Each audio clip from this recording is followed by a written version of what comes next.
Bismillahirrahmanirrahim. Assalamualaikum warahmatullahi wabarakatuh. Apa kabar anak-anakku sekalian? Bertemu lagi dengan Ibu di pelajaran Bahasa Indonesia. Di pertemuan kali ini, kita masih mempelajari materi yang sama, yaitu tentang teks prosedur.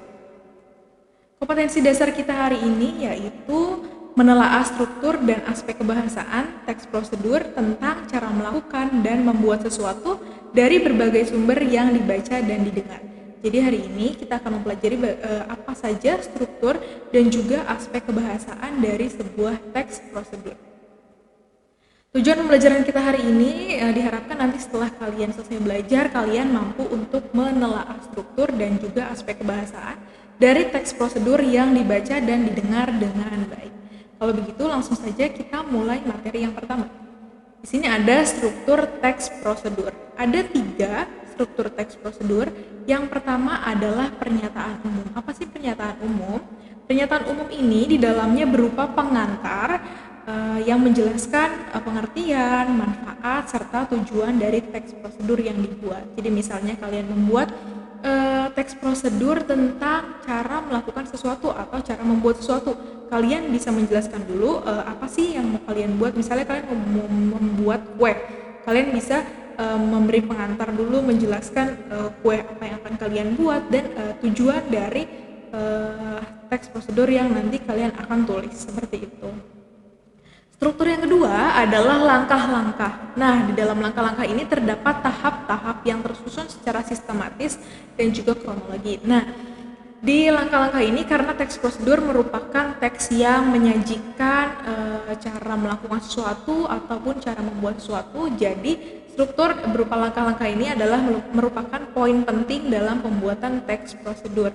Karena cara-cara melakukan sesuatu atau membuat sesuatu ini ada di dalam struktur langkah-langkah. Jadi harus disajikan secara detail dan secara jelas agar pembaca dapat mudah memahami apa yang kalian sampaikan di dalam sebuah teks prosedur tentang membuat atau melakukan sesuatu. Dan struktur yang terakhir ada penegasan ulang. Di penegasan ulang ini merupakan sebuah penutup atau tanda berakhirnya sebuah petunjuk yang disajikan tentang melakukan atau membuat sesuatu. Seperti itu ya. Jadi ditegaskan ulang di bagian akhir, di bagian penutup tentang sesuatu yang kalian buat di dalam teks prosedur. Nah, Ibu akan sajikan contohnya sebuah teks prosedur yang sederhana yang mengandung ketiga struktur ini, yang mengandung pernyataan umum, langkah-langkah, dan juga penegasan ulang. Di sini ada teks prosedur yang sederhana yang berjudul membuat brownies kukus instan. Di sini ada Ibu akan sajikan dengan 3 struktur. Yang pertama yaitu pernyataan umum. Nah, setiap teks prosedur harus diawali dengan pernyataan umum tentang sesuatu yang akan dijelaskan. Kalau misalnya di contoh yang kali ini kita akan menjelaskan bagaimana cara membuat brownies kukus instan. Pernyataan umumnya bisa seperti ini ya, Ibu bacakan. Siapa yang tidak suka brownies? Kue ini terkenal dengan kesulitan membuatnya. Namun, terdapat cara mudah untuk membuatnya, yaitu dengan menggunakan adonan brownies instan yang bisa dibeli di pasar atau minimarket terdekat. Nah, di sini dijelaskan ya pengantarnya, yaitu bahwa kue brownies ini sebetulnya cara membuatnya itu sulit, tapi karena sekarang sudah ada adonan brownies instan yang bisa kita beli di pasar atau minimarket, kita dapat membuat brownies kukus dengan mudah. Jadi tujuannya adalah untuk memberitahu bagaimana cara atau langkah membuat brownies kukus instan dengan menggunakan adonan yang instan yang bisa dibeli di pasar atau minimarket terdekat. Jadi terdapat pengantar serta manfaat atau tujuan dari dibuatnya sebuah teks prosedur. Kemudian kita lanjut ke yang selanjutnya, yaitu ada struktur yang berupa langkah-langkah. Ini adalah struktur yang paling inti atau struktur yang utama karena disajikan langkah-langkah bagaimana cara melakukan atau membuat sesuatu. Dalam contoh ini membuat brownies kukus ada di bagian langkah-langkah. Ibu bacakan ya. Bagaimana cara membuatnya? Mudah saja, cukup ikuti tahapan-tahapan berikut ini. Yang pertama, campurkan adonan instan brownies dengan air dan telur sesuai dengan takaran yang tercantum dalam kemasannya. Selanjutnya, tuangkan adonan brownies ke dalam mangkok aluminium yang biasa digunakan untuk membuat kue mangkok. Yang ketiga, kukus brownies beberapa menit. Tidak usah khawatir untuk mengukusnya terlalu lama karena brownies tidak bisa hangus oleh uap. Nah, di sini disajikan ya bagaimana langkah-langkah yang harus kita lakukan ketika kita ingin membuat brownies dengan menggunakan adonan brownies instan. Kenapa Ibu bilang bahwa langkah-langkah ini adalah struktur yang penting karena dengan adanya struktur ini kita jadi mengetahui bagaimana cara membuat brownies kukus instan seperti itu. Jadi inti dari teks prosedur ini ada di dalam struktur langkah-langkah dan diakhiri dengan penegasan ulang. Jadi ini ditegaskan kembali tentang cara membuat brownies kukus instan. Ini contohnya. Cukup mudah bukan untuk menyajikannya? Jangan bingung jika tidak memiliki alat pengukus khusus, karena kita dapat memanfaatkan pemasak nasi atau rice cooker.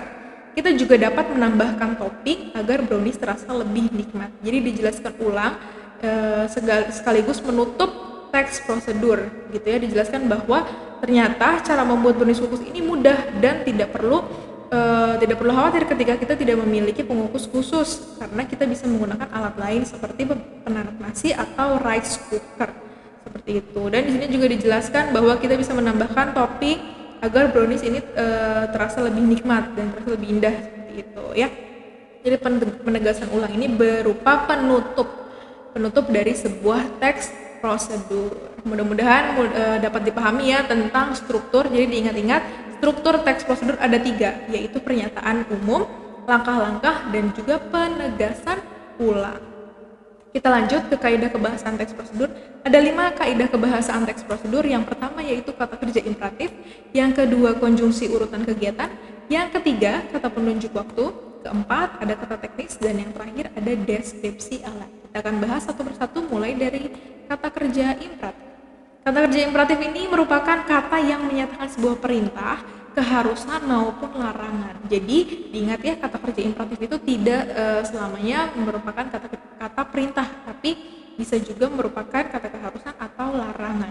Contohnya di dalam teks prosedur biasanya kita menemukan kata ambillah, potonglah, haruslah, jangan, perlu, dan tak perlu, atau masih banyak kata-kata kerja imperatif lainnya yang biasa digunakan di dalam sebuah teks prosedur.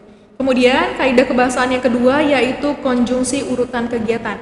Konjungsi urutan kegiatan ini ada contohnya itu kata dan, lalu, kemudian, setelah itu, selanjutnya, dan masih banyak lagi. Nah, kata-kata ini hadir sebagai konsekuensi dari langkah-langkah penggunaan sesuatu yang bersifat kronologis. Artinya penjabaran tentang langkah-langkah selanjutnya yang harus dilakukan dalam sebuah teks prosedur seperti itu.